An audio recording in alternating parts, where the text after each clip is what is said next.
I am really very sorry, mike में disturbance होने की वजह से हमारी वीडियो बीच में ही रुक गई थी। तो मैं ध्यान रखूंगा नेक्स्ट टाइम से ऐसा ना हो। अब मैंने माइक उतार के ही रख दिया है, ठीक है ना। तो विदाउट माइक ही रिकॉर्ड करते हैं। चलिए, आपको आवाज़ साफ आएगी फॉर श्योर। देखिए, तो हाँ, हम कहाँ पर थे? लास्ट वीडियो हमारे कहाँ पर रुकी थी? हम बात कर रहे थे कि आपका जो मैग्नेटिक फील्ड है, अब हमें वो फाइंड करना है पूरे लूप की वजह से जो मैग्नेटिक फील्ड उसके एक्सिस पर लोकेटेड एक पॉइंट P के ऊपर प्रोड्यूस हो रहा है, वो मैग्नेटिक फील्ड अब हमें फाइंड करना है। तो हम क्या कर रहे हैं, इस छोटे से मैग्नेटिक फील्ड को जो कि इस करंट एलिमेंट डीएल वेक्टर की वजह से प्रोड्यूस हुआ था, कहां पर? इसी पॉइंट P पर, उसको हम क्या कर रहे हैं, इंटीग्रेट कर रहे हैं। लेकिन उसको इंटीग्रेट करने से पहले हमें एक बात को ध्यान से देखना होगा कि काफी समय हमने इस वाले पोर्शन में दिया था जब हमने इसके रेक्टेंगुलर कंपोनेंट्स किए थे, और हमने यहाँ पर क्या देखा कि इसके जो रेक्टेंगुलर कंपोनेंट्स में जो कोस कंपोनेंट है वो तो equal and opposite in direction है।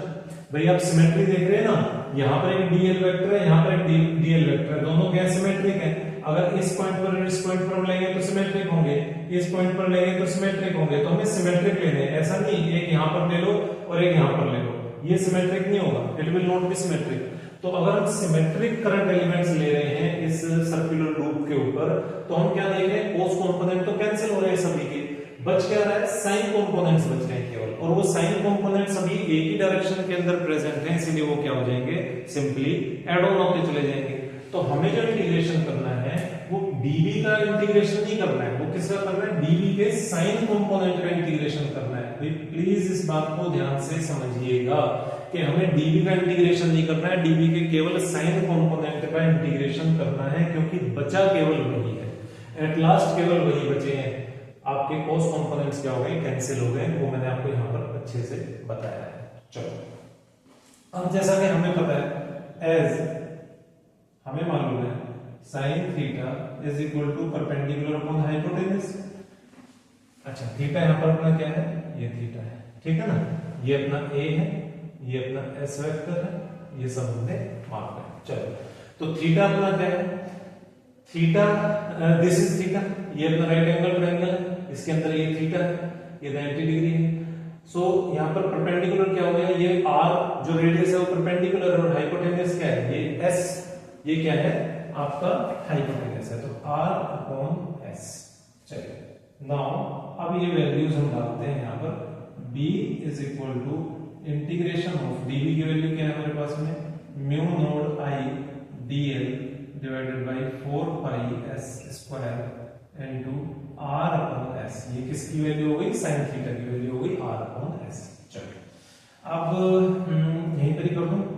चलो, b is equal to constants को बाहर निकाल लेते हैं, mu nought i dl divided by 4 pi s square, और s क्या हो गया, s क्यूब, ठीक है, और इंटीग्रेशन ऑफ dl। भाई r भी रह गए, तो हम r यहां पर भूल गए, r भी रह गए, म्यू नोड, ये गलत हो गया, केवल यहां पर क्या है अपना r है, सॉरी, केवल क्या है r है, म्यू नोड i r, नीचे क्या है 4 pi s square into s क्या हो गया, s cube, integration of dl। dl का इंटीग्रेशन हो रहा है, बाकी सारे कांस्टेंट है वो हमने बाहर निकाल लिया, ठीक है। गलती से dl भी बाहर निकाल लिया था, बट हमने अपनी गलती को सुधार लिया है, वो आपका कांस्टेंट नहीं है, उसको हमने अंदर डाल दिया वापस, उसका हमें इंटीग्रेशन करना है। चलिए, तो यहां पर देखते हैं, फर्दर हम यहां पर इंटीग्रेशन इसका करेंगे इस बॉक्स के अंदर। चलो, क्या है अपना, b is equal to mu not I R divided by 4 pi s cube. Limit लगा देंगे, लिमिट यहीं पर ही लगा देते हैं, क्या है, 0 से लेकर के 2 पाई r, ये हमारी लिमिट लगी है, ठीक है। तो ये क्या हो गया, dl क्या हो गया अपना l, लिमिट क्या हो गई 0 से लेकर के 2 पाई r, क्या होगी 2 पाई r। चलिए, ये क्या हो गया अपना, b is equal to mu nought i r divided by 4 pi s cube into 2 pi r। 2 से 4 गया, बचा 2, पाई से पाई गया, और r ऊपर मल्टीप्लाई हो गया, तो b हमारे पास में क्या आ गया, b is equal to mu nought i r square divided by 2, और क्या बच गया अपने पास में, पाई बचा नहीं, तो क्या बच गया s क्यूब। ठीक, तो ये अपने पास में एक थोड़ा सा छोटा सा फॉर्मूला आ गया। ठीक है, अभी हम इसके अंदर कुछ और बदलाव करने हैं, चेंजेस करने हैं, अभी फाइनल फॉर्मूला पर हम नहीं पहुंचे। चलिए, तो अपना जो s है, s की एक्चुअली हमें वैल्यू डालनी है। s क्या है भाई, s क्या है, s है अपना पोजीशन वेक्टर। किसका पोजीशन वेक्टर, इस पॉइंट p का, कहां से, dl वेक्टर से, समझे। r क्या है, रेडियस है। a क्या है, a आपका जो लूप है, लूप के प्लेन से या उसके सेंटर से जो आपका परपेंडिकुलर डिस्टेंस है p पॉइंट का, वो अपना क्या है, a। तो यहां पर हम s की वैल्यू डाल सकते हैं क्या, s भाई s क्या है, हाइपोटेन्यूस है, पाइथागोरस लगा लेंगे। तो परपेंडिकुलर अंडर रूट में डाल देंगे इसको, परपेंडिकुलर क्या है हमारा, r square plus a square. ठीक है, h square is equal to p square plus b square, मतलब hypotenuse is equal to perpendicular का स्क्वायर प्लस b का स्क्वायर अंडर रूट। तो r स्क्वायर अपना परपेंडिकुलर हो गया, a अपना बेस हो गया, दोनों का स्क्वायर किया, रूट के नीचे रूट के अंदर इनको डाल दिया, तो ये अपना क्या हो गया, s हो गया। ठीक है, अब चलो आगे शुरू करते हैं, इसका स्क्रीनशॉट लीजिए और फिर हम आगे शुरू करते हैं। चलें, इसको रब कर देते हैं, इसको पूरे को रब करते हैं और आगे बढ़ते हैं। ध्यान से समझते रहना, किसी भी चीज को स्किप मत करना, हर एक चीज, हर एक स्टेप इंपॉर्टेंट है। ये क्या है, mu not I are square divided by 4 pi, sorry 2 pi, 2s cube है, पाई नहीं। ठीक है, पाई तो हमारे यहाँ पर कैंसिल हो गया था, मैं इस वाले फॉर्मूला को देख रहा था। ये है अपने पास में क्या है, mu not I are square divided by 2s cube. s क्या है अपना, आर स्क्वायर प्लस ए स्क्वायर, भाई इसका रूट हटा करके क्या लिख देंगे इसको, 1/2, और s के ऊपर क्या था, क्यूब था, तो 1/2 इंटू 3 क्या हो जाएगा, 3/2। समझे, क्या हो जाएगा, 3/2। क्या बोला मैंने, क्या बोला, यहाँ पर s की वैल्यू डाल दी हमने, इस फॉर्मूला के अंदर हमने क्या कर दिया, s की वैल्यू डाल दी। s की वैल्यू क्या है, under root R square plus ए स्क्वायर। इसको ऐसे भी तो लिख सकते हो, equal to R square plus A square, वे रूट को आप 1/2 भी तो लिख सकते हो। इतना तो मैथ्स हम पढ़ गए हैं ना, क्लास 12 में ऐसे ही थोड़ी आ गए हैं। आर स्क्वायर प्लस ए स्क्वायर, रूट की जगह हमने, रूट को हमने कैसे लिख दिया, 1/2, वही मैं यहाँ पर कह रहा हूँ। तो 1/2 किससे, 3 से मल्टीप्लाई हुआ, क्योंकि s के ऊपर क्यूब लगा हुआ था, तो 3 से मल्टीप्लाई हुआ तो क्या हो गया, 3/2। तो हमारे पास में क्या फॉर्मूला आ गया अल्टीमेटली, ये हमारे पास में फॉर्मूला आ गया। किस चीज का फॉर्मूला आ गया, मैग्नेटिक फील्ड का। किसका मैग्नेटिक फील्ड, कौन प्रोड्यूस कर रहा है, ये लूप प्रोड्यूस कर रहा है। कहां पर प्रोड्यूस कर रहा है, अपने एक्सिस के ऊपर लोकेटेड एक पॉइंट P पर। ठीक है, P पॉइंट पर। ठीक, ये P पॉइंट इसके सेंटर पे नहीं है भैया, ये P पॉइंट कहां है, इसके एक्सिस पर है, कहीं दूर है, सेंटर से कहीं दूर है। वो जो आपका सेंटर वाला केस था वो ये है। ठीक है, चलो अब साथ ही यहां पर हम क्या कर सकते हैं, अच्छा चलो अब इस फॉर्मूला को यहां पर लिख लेते हैं। फॉर्मूला हम अपने सारे एक जगह लिख रहे हैं ना, एक जगह इकट्ठे कर रहे हैं, सो दैट हमें सारे फॉर्मूलाज एक साथ मिले और हमें ध्यान रहे। क्या आ गया, B is equal to mu not I are square divided by 2 A square plus are square 3/2। ठीक है, आर स्क्वायर ए स्क्वायर लिख दो, ए स्क्वायर आर स्क्वायर लिख दो, उससे कुछ फर्क नहीं पड़ेगा क्योंकि दोनों ऐड ही होंगे। ठीक, माइनस नहीं होंगे। चलो ये हमारे पास में फॉर्मूला आ गया, लेकिन ये आया एक सिंगल लूप का। अगर n नंबर ऑफ लूप्स होंगे, if n number of loops अगर होंगे तो हम क्या करेंगे, अरे कुछ नहीं करेंगे, वही कर देंगे जो यहाँ पे किया था, n से मल्टीप्लाई कर देंगे। ये कर दिया n से मल्टीप्लाई, बस आराम से हमारे पास में फॉर्मूला आ गया। क्या फॉर्मूला आ गया, किस चीज के लिए, कि अगर n नंबर ऑफ लूप्स होंगे तो हमारा फॉर्मूला क्या रहने वाला है।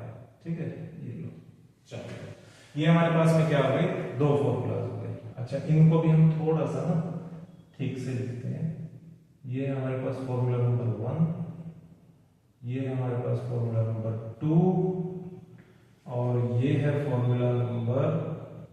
3 और ये है फॉर्मूला नंबर 4। ठीक है, तो 4 फॉर्मूलाज अभी तक हमें मिल चुके हैं, 4 फॉर्मूलाज मिल चुके हैं। ये भी क्या है, n नंबर ऑफ लूप्स अगर होंगे तो उसके लिए। चलिए अब आगे बढ़ते हैं और अब बात करते हैं स्पेशल केसेस की। ठीक है, स्पेशल केसेस, यहां पर तो हमने किसी स्पेशल केस की बात नहीं की थी, लेकिन अभी इस वाले केस में जब हम फाइंड कर रहे हैं क्या, magnetic field due to a current carrying circular loop at its axis, तो उस वाले पर्टिकुलर डेरिवेशन के अंदर हम क्या करेंगे, 3 केसेस की भी बात करेंगे, 3 स्पेशल केसेस की बात करेंगे। और जो होता है ना वो अच्छे के लिए होता है। क्यों, ऐसा क्यों कह रहा हूं, क्योंकि देखो हमारी वीडियो माइक की वजह से क्या हो गई, रुक गई। पहली वाली वीडियो, इससे पहले वाली, ये उसकी कंटिन्यूटी तो है भाई, जो वीडियो से पहले रुक गई थी उसकी कंटिन्यूटी है, ठीक है ना। अच्छा, रुक गई तो क्या होगा कि अदरवाइज वो वीडियो हमारी काफी लंबी हो जाती है, ठीक है ना। तो अच्छा रहा कि हमारे सारे कॉन्सेप्ट्स भी क्लियर हो जाएंगे और वीडियोस भी हमारी थोड़ी क्या हो गई, छोटी हो गई। चलो अच्छा जी, केस नंबर 1। केस नंबर 1 क्या है, अगर a हमारा 0 हो गया तो इफ a इक्वल टू 0, अब a क्या था, a ये परपेंडिकुलर डिस्टेंस था, a क्या था, ये परपेंडिकुलर डिस्टेंस था, कहां से, इसके सेंटर से इसके एक्सिस के ऊपर, ठीक है ना, इसके एक्सिस के ऊपर एक पॉइंट था, उस पॉइंट तक का परपेंडिकुलर डिस्टेंस क्या था, a। अगर ये 0 हो गया, अब a 0 हो गया तो इसका क्या मतलब है, ये पॉइंट यहां नहीं रहेगा, ये पॉइंट कहां जाएगा, ये जस्ट इसके सेंटर पर ही आ जाएगा। कहां पर आ जाएगा, इसके सेंटर पर ही आ जाएगा।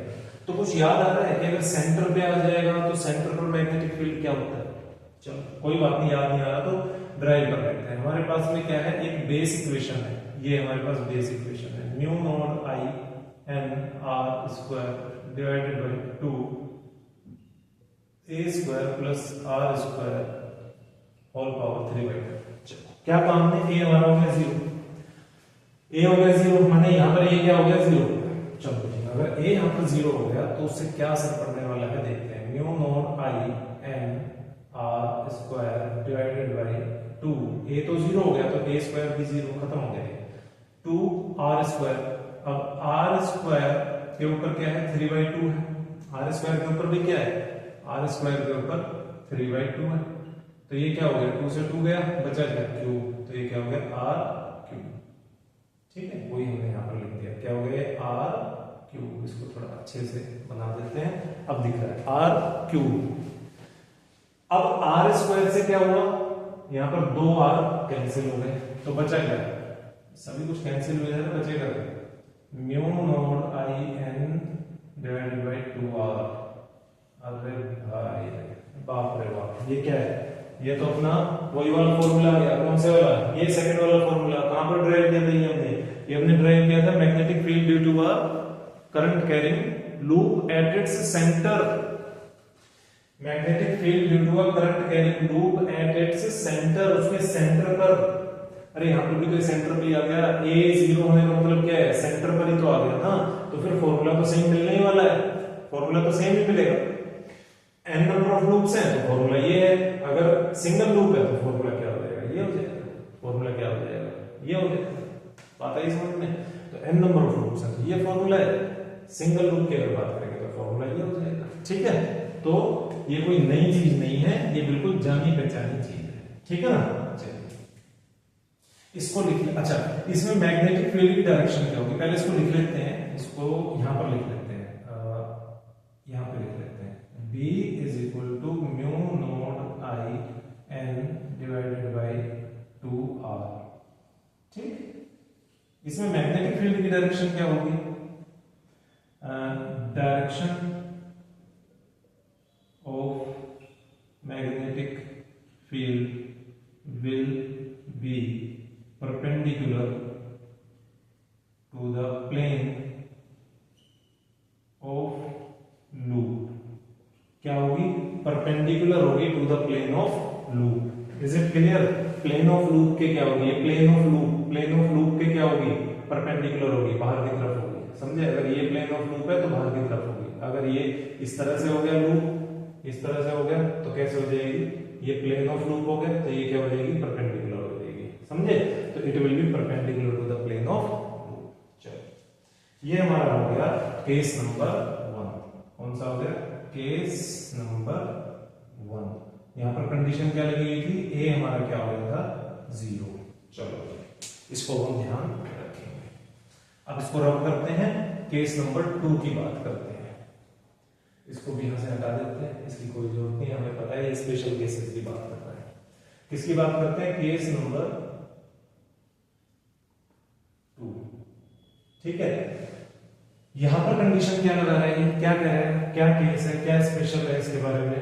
कह रहा है ए, जो आपका ए है वो बहुत बहुत बहुत बहुत बड़ा हो गया किससे? आर से। किससे बड़ा हो गया? आर से। ए क्या था? फिर से देखिए, ए क्या था? आपका डिस्टेंस था सेंटर से, परपेंडिकुलर डिस्टेंस था सेंटर से लेकर के और एक्सिस पर लोकेटेड जो पॉइंट पी था उस तक आपका ए डिस्टेंस था। आर क्या है? रेडियस ऑफ द लूप है। ये क्या कह रहा है? ए बहुत बहुत बड़ा हो गया, माने कि डिस्टेंस बहुत बहुत बड़ा हो गया रेडियस से। इसका मतलब क्या है कि पॉइंट पी क्या है? बहुत दूर चला गया, बहुत दूर चला गया as compare to r. R negligible हो गया और ये डिस्टेंस क्या हो गया? बहुत ज्यादा हो गया। तो आर यहां पर 0 मत कर देना, आर यहां पर क्या हुआ है? नेग्लिजिबल हुआ है। तो अपना बेस फॉर्मूला लगा करके फील्ड निकालने की कोशिश करते हैं। N are square divided by 2 r square plus A square 3/2 whole power 3/2। चलिए क्या कहा हमने कि भाई आर हमारा क्या हो गया? आर हमारा यहां पर नेग्लिजिबल हो गया। ठीक है, अब अगर आर नेग्लिजिबल हो गया तो क्या करेंगे? फिर आर को हटा देते हैं, है ना? फिर तो यही इलाज बचता है ना, आर को हटा देते हैं, ऊपर से भी नीचे से भी। क्या बचा? Mu naught I N divided by, नीचे से हमने आर को हटा दिया तो नेग्लिजिबल है, इसको इग्नोर कर दो। नेग्लिजिबल को मतलब क्या कर दो? इग्नोर कर दो, 0 नहीं कर दो, इग्नोर कर दो। ठीक है, तो ये क्या हो गया? ए स्क्वायर होल पावर 3/2 स्क्वायर, ये 2 से 2 गया तो बचा क्या? a की पावर 3, मतलब कि a क्यूब। क्या बचा हमारे पास में? a क्यूब बच गया। अब क्या करें? a क्यूब बच गया। ठीक है, चलो जी, क्या यहाँ पर ये फॉर्मूला हमारा ड्राइव हो गया? क्या नहीं, अभी एक छोटी सी चीज और है और उसको पहले हम केस नंबर 1 के कॉन्टेक्स्ट में समझते हैं, फिर हम केस नंबर 2 के कॉन्टेक्स्ट में भी उसको समझेंगे। चलिए, केस नंबर 1 हमारा क्या आएगा? Mu naught I N divided by 2r। इसको एक बार देख लो, स्क्रीनशॉट वगैरह लेना है तो ले लो, फिर मैं इसको क्या रब कर रहा हूं। ठीक है, mu naught I N divided by 2r b is equal to mu naught I N divided by 2r। क्या देखना है यहाँ पर? ये अपना कौन सा है? केस नंबर 1 है। कौन सा केस है? केस नंबर 1 है। ठीक है ना? क्या देखना है भाई? सर्कुलर लूप का कुछ एरिया भी तो होगा, इसका क्या होगा? कुछ एरिया भी तो होगा। कितना एरिया होगा? Area a is equal to pi r square, इसका एरिया होगा। हम ऊपर नीचे इसमें क्या करते हैं? एरिया को मल्टीप्लाई कर देते हैं। I n a divided by 2r pi r square. ठीक, क्या मिलने लगेगा हमें क्या मिलने लगेगा? देखिए, mu naught I n a divided by 2 pi r cube. ये हमें क्या मिल गया? b मिल गया। ये हमें क्या मिल गया? b मिल गया। क्यों किया सर हमने ऐसा? भाई हमने ऐसा इसलिए किया कि ऐसा भी तो हो सकता है कि हमें क्वेश्चन जब दिया जाए, न्यूमेरिकल जब दिया जाए, उसके अंदर एरिया की वैल्यू दे दी जाए। अब एरिया की आपने वैल्यू, एरिया की वैल्यू आपको मिल गई। अब आपको पता ही नहीं है, इस फॉर्मूला में तो आपको कहीं दिख नहीं रहा है कि एरिया की वैल्यू कहां पर पुट करें। तो इसके लिए क्या है, हमने यहाँ पर ऊपर नीचे एरिया को मल्टीप्लाई किया और हमें एक नया फॉर्मूला मिला, mu naught I n a divided by 2 pi r cube. ठीक है ना? ऊपर नीचे हमने क्या कर दिया? एरिया को मल्टीप्लाई कर दिया। क्लियर होगी बात? और अब ये हमारे पास में क्या आ गया? नया फॉर्मूला आ गया। ये हमारे पास में एक रिफाइंड फॉर्मूला आ गया। ये रिफाइंड फॉर्मूला है। ठीक है, और फील्ड क्या होगा? फील्ड की डायरेक्शन तो वही होगी, perpendicular to the plane of. चलो, इसका एक बार स्क्रीनशॉट लो या नोट डाउन करो, फिर मैं इसको रब कर रहा हूं। आगे बढ़ते हैं, इसको यहां से इरेज करते हैं। डेरिवेशन आपको इसकी समझ में आ गई है। ये हमने इसको यहाँ से इरेज कर दिया। चलो अच्छा जी, अब अपने पास में ये हो गया केस नंबर 1 और कंडीशन क्या लगी हुई थी, a इक्वल टू 0 था। अब यहाँ पर आ जाते हैं, यहाँ पर कंडीशन क्या लगी हुई थी, a बहुत बहुत बड़ा था किससे, r से, तो अपने पास में a के फॉर्मूला आ गया। अब यहाँ पर भी क्या होगा भाई, यहाँ पर भी एरिया तो होगा ना लूप का, एरिया क्या होगा पाई आर स्क्वायर। तो यहाँ पर भी हम क्या करेंगे, यहाँ पर भी कोई काम करेंगे, उसको क्या कर देंगे, ऊपर नीचे मल्टीप्लाई कर देंगे, ठीक है, एरिया और नीचे भी हम क्या मल्टीप्लाई कर देंगे पाई आर स्क्वायर। लेकिन आर तो यहाँ पर क्या है भाई, आर तो यहाँ पर नेग्लिजिबल है, तो ऊपर भी आर यहाँ पर नेग्लिजिबल है, नीचे भी नेग्लिजिबल है, तो बचेगा क्या अपने पास में, केवल पाई बचेगा। तो फॉर्मूला क्या होगा, b is equal to mu not I n a divided by 2 pi a cube. Negligible था ना अपना आर तो हमने नेग्लिजिबल मान लिया था, उसे तो हम कंसीडर ही नहीं कर रहे थे। तो अपने पास में यहाँ पर भी क्या है, एरिया के रिस्पेक्ट में फॉर्मूला आ गया है केस 2 के अंदर, ठीक। और यहाँ पर डायरेक्शन क्या होगी, फील्ड की डायरेक्शन क्या होगी, magnetic field will B along the axis of loop के एक्सिस के क्या होगा, अलोंग होगा मैग्नेटिक फील्ड, ठीक है। तो ये आपको क्या मिल गया, सेकंड केस का फॉर्मूला यहां से मिल गया। चलो अब क्या करते हैं, अब यहां से हम निकालते हैं, इसकी अब डायग्राम की हमें कोई रिक्वायरमेंट नहीं है, डायग्राम से जो हमें चाहिए था वो हमने ले लिया, वो हमने सीख लिया, ठीक है। और इसको भी रख कर देते हैं, यहां से इसको भी हटा देते हैं, ठीक है। चलो इसको लिखा रहने देते हैं, इतना तो होना चाहिए, है ना। ये क्या है ना, इसको हटाओ, इसकी कोई जरूरत नहीं है, ये तो जैसे डेरिवेशन का पार्ट था, आपने इसको समझ लिया होगा, स्क्रीनशॉट ले लिया होगा, ठीक है ना। इसको भी नीचे लिख देंगे। चलो तो अपने पास में क्या आ गया, ये क्या है अपना केस नंबर 2 और कंडीशन क्या लगी है, a बहुत बहुत बहुत बहुत बड़ा है किससे, r से, ठीक है। ये अपना केस नंबर 1 हो गया, केस नंबर 2 हो गया। केस नंबर 3 को ड्राइव कर लेते हैं, केस 3, ठीक। अब केस 3 में अपना क्या है, देखो केस 3 में क्या कंडीशन लग गई, 3 में कि a जो है वो r के इक्वल ही हो गया, मतलब कि जो आपका परपेंडिकुलर डिस्टेंस था ना सेंटर से उस पॉइंट का, वो और रेडियस ऑफ आपका लूप, वो दोनों क्या हो गए, वो दोनों इक्वल ही हो गए। अगर वो दोनों इक्वल हो गए तो अपने पास में फील्ड क्या हो जाएगा, तो बेस फॉर्मूला अपने पास में उठा के लाते हैं, क्या है, B is equal to mu not I N R square, ठीक है, mu not I N R square divided by 2a square plus are square power whole power 3/2। क्या कह रहे हैं भैया कि a और r क्या हो गए, इक्वल हो गए। चलो जी इक्वल हो गए तो फिर अच्छा, अब a और r इक्वल हो गए तो r को भी हम क्या रख देंगे, a के रिस्पेक्ट में रख देंगे, a का square divided by 2 a square plus r क्या हो गया, a के इक्वल हो गया, तो ये भी क्या हो गया, a स्क्वायर 3/2, ठीक है, equal to mu not I n a square divided by 2 a square plus a square 2a square 3/2, ठीक है। चलो यहाँ पे शुरू करते हैं अगला step, is equal to mu not I n a square divided by ये क्या हो गया 2 की पावर 3/2 a स्क्वायर पावर 3/2, 2 से 2 गए तो ये क्या हो गया a cube, mu not I n a square divided by ये क्या हो गया भैया अपना, ये क्या हो गया, ये दोनों अपने बेस यहाँ सेम है तो पावर क्या हो जाएगी, ऐड हो जाएंगी, इस 2 की पावर क्या है 1 और इसकी 3/2, तो ये कितना हो जाएगा, एलसीएम आ जाएगा 2 और 2 और प्लस 3 5/2, तो 2 की पावर क्या होगी 5/2 a क्यूब, a स्क्वायर से एक गया तो अपने पास में क्या बचा, mu not I N divided by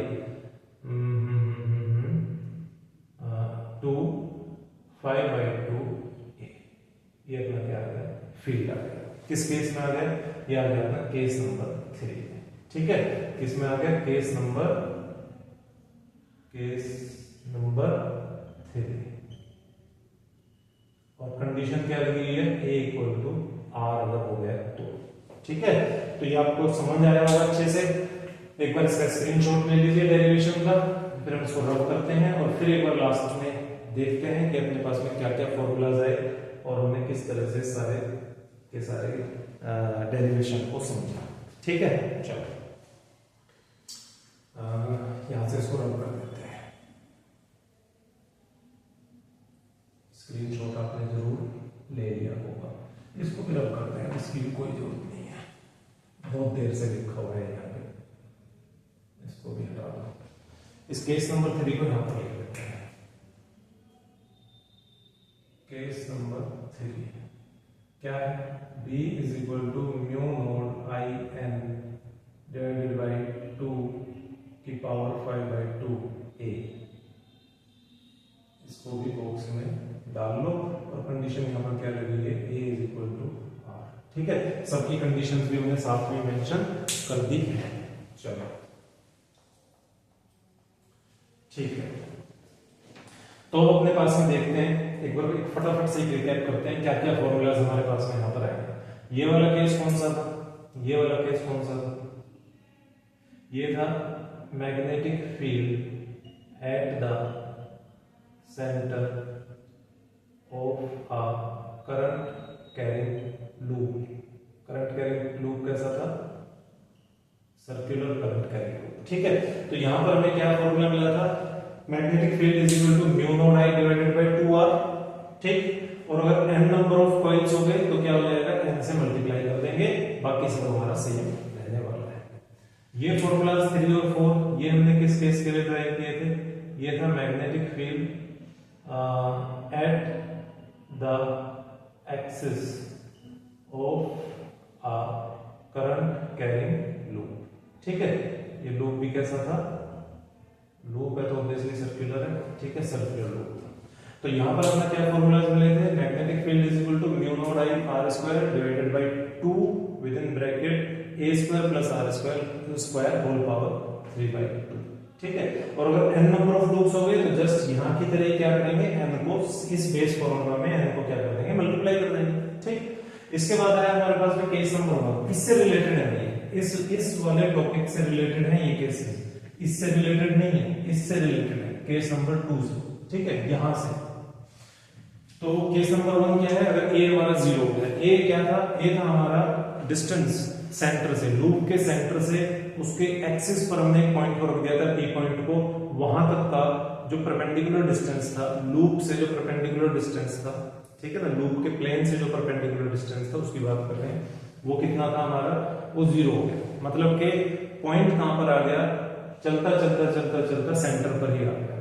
तो अपना क्या हो गया, mu naught I n a divided by 2 pi r cube. ये सब आपको पता होगा, ये म्यू नोड ये कांस्टेंट है, आई करंट है, एन हमारा नंबर ऑफ लूप्स हैं, ए हमारा क्या है, एरिया है, पाई आर स्क्वायर हमने लिखा था, चलो कोई बात नहीं, आपको पता ही है पाई आर स्क्वायर, 2 कांस्टेंट है, पाई कांस्टेंट है, आर हमारा क्या है, आर हमारा रेडियस ऑफ द लूप है।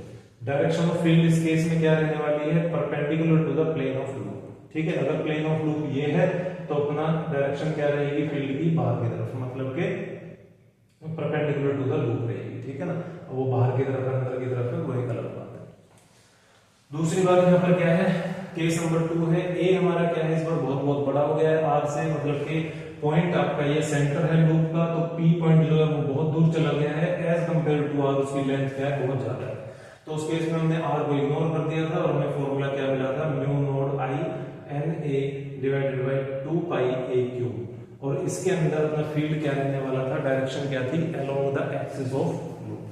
थर्ड केस हमारा क्या था कि जब हमारा ए और आर दोनों इक्वल हो गए थे, उस केस में हमारे पास हमें ये फॉर्मूला आया, mu naught I N divided by 2 raise to the power 5/2 a. ठीक है, चलो अब हमारे पास में एक इसी के लिए, इसके लिए इस पर्टिकुलर केस के लिए हम क्या देखते हैं, इसको वेक्टर फॉर्म में कैसे रिप्रेजेंट करें, क्या करें, वेक्टर फॉर्म में कैसे रिप्रेजेंट करें, वेक्टर फॉर्म। ठीक है ना, तो अभी कैसे रिप्रेजेंट करेंगे वेक्टर फॉर्म में देखेंगे, फिर मैं आपको बताता हूँ। Mu not I N R square divided by 2 r square plus A square 3/3। अच्छा, तो इसको वेक्टर फॉर्म में कैसे रिप्रेजेंट करें? भाई वेक्टर है तो मतलब डायरेक्शन बतानी पड़ेगी ना, डायरेक्शन मेंशन करनी पड़ेगी। अब आपको याद होगा कि जो लूप के एक्सिस पर हमने फील्ड ये फाइंड किया था, ये फील्ड जो फाइंड किया था ये केवल हमने साइन कंपोनेंट्स की वजह से फील्ड फाइंड किया था, क्योंकि कोस कंपोनेंट तो इक्वल एंड अपोजिट होने की वजह से कैंसिल हो गए थे। तो अपना साइन कंपोनेंट जो थे वो एक्स एक्सिस में, पॉजिटिव एक्स एक्सिस में ट्रेवल कर रहे थे सभी, तो इसीलिए इसकी डायरेक्शन हम किससे रिप्रेजेंट कर देंगे? आई कैप से। किससे रिप्रेजेंट कर देंगे? I cap. Orthogonal triad class 11 के अंदर आप पढ़ के आए हैं। I cap, X positive X axis को किससे डिनोट करते हैं? डायरेक्शन को आई कैप, समझे? वाई को किससे करते हैं? जे कैप, जेड को के कैप, और अगर नेगेटिव एक्सिस में चले जाएं, नेगेटिव एक्स नेगेटिव वाई, तो माइनस आई कैप, माइनस जे कैप, माइनस के कैप। ठीक है ना? तो ये होगी इसकी क्या? Vector form. तो ये भी अपने पास में एक रिप्रेजेंट करने के लिए क्या आ गया? वेक्टर फॉर्म में रिप्रेजेंट करने के लिए एक फॉर्मूला, मतलब कि एक काइंड ऑफ प्रेजेंटेशन, किस तरह से हम इसको रिप्रेजेंट करेंगे वो हमारे पास में आता है। चलो, तो हमने देखा यहाँ से दो छोटी छोटी क्लासेस, दो छोटे छोटे से लेक्चर्स, और बड़ा डीप, बड़े अच्छे से हमने यहाँ पर इसको समझा। कितने सारे फॉर्मूलाज हमने समझे, कितने सारे केसेस समझे। ये हमें हर तरह से, हमारे न्यूमेरिकल्स हैं या हमारे एमसीक्यू हैं, हर तरह से हमारे लिए हेल्पफुल होंगे। तो आप प्लीज इन सब चीजों को, इन डेरिवेशंस को बहुत ध्यान से समझिए, बहुत ध्यान से प्रिपेयर करिए। मैं आपको बहुत डीप जाकर के कॉन्सेप्ट को समझाने की कोशिश कर रहा हूँ, तो प्लीज आप उस मेरे उन एफर्ट्स को एटलीस्ट, अगर आप उधर से एफर्ट्स पुट नहीं करेंगे तो फिर ये मेरे एफर्ट्स जो हैं ये बेकार चले जाएंगे। तो आप भी उधर से उतना ही एफर्ट्स पुट करिए। और एक छोटी सी बात जो मैं आपसे कहना चाहता हूँ वो ये है कि आप लोग, मैं पहले भी कई बार आपसे कह चुका हूँ, आप लोग प्लीज कमेंट्स करिए। Comments kind of appreciation type comments हों, ऐसा मैं नहीं, जरूरी नहीं चाहता कि भी आप मेरे लेक्चर्स को अप्रिशिएट करें, बट एटलीस्ट आप उनके अंदर कमेंट्स में अपनी क्वेरीज, अपने डाउट्स, या फिर आपको वीडियोस अच्छी भी लग रही हैं या नहीं, आप चीजों को, आपके लिए कितनी हेल्पफुल हैं या हेल्पफुल हैं ही नहीं बिल्कुल भी। दूसरा, आपको कोई क्वेरीज आती हैं तो आप उसमें कमेंट में डालिए। आप किस तरह की हेल्प मुझसे चाहते हैं, इन फ्यूचर आप किस तरह की वीडियोस देखना चाहते हैं, वो एटलीस्ट आप उन कमेंट्स के अंदर मेंशन करिए। मेरे लिए वही एप्रिसिएशन होगा। अगर मुझे ये पता लगता रहेगा कि स्टूडेंट्स मेरी वीडियोस देख रहे हैं और उन्हें हेल्प मिल रही है, उन्हें सपोर्ट मिल रहा है मेरी तरफ से, और जो मैं इतनी कोशिश जो मैं ये कर रहा हूँ कि आपको इन डीप कॉन्सेप्ट को समझाऊं, सो दैट आप किसी भी तरह के न्यूमेरिकल में ना फंसे, तो उसके लिए जरूरी है कि आप मुझे एटलीस्ट एक कमेंट डाल के ये बताइए कि ना आपके लिए हेल्पफुल है भी या नहीं, या फिर आपकी क्वेरीज दूर भी हो रही है या नहीं। और अगर क्वेरीज और हैं तो उनको कमेंट में भेजिए। ठीक है? किसी भी तरह के आप कॉन्सेप्ट को चाहते हैं कि मैं उसके ऊपर वीडियो बनाऊं तो आप मुझे बताइए, सो दैट मुझे भी एक क्या है, एक दिशा मिलती रहे, समझे? और थैंक यू मेरे वीडियोस देखने के लिए। देखते रहिए, मैं इधर से बनाता रहूंगा और पूरी कोशिश करता रहूंगा कि आप सभी के डाउट्स पूरी तरह से क्लियर हो, किसी तरह की कोई परेशानी ना हो। क्योंकि मुझे पता है कि स्कूल्स के अंदर कई बार इतना ध्यान नहीं दिया जाता है, इतना डीप, इतना थोरोली कॉन्सेप्ट को क्लियर करने के ऊपर ध्यान नहीं दिया जाता है। ज्यादातर आपको जनरली डायरेक्टली फॉर्मूलाज बता दिए जाते हैं। ये चीजें हमने भी फेस की थी कई बार अपने स्टूडेंट लाइफ, स्कूल लाइफ में। तो और मैं समझ सकता हूँ कि डायरेक्टली जब हमें फॉर्मूलाज बता दिए जाते हैं तो हमारे लिए बहुत ज्यादा प्रॉब्लमेटिक हो जाता है न्यूमेरिकल्स के अंदर उनको अप्लाई करना। ठीक है? बट ऐसा अब नहीं होगा। इन वीडियोस को ध्यान से देखते रहिए। ठीक है?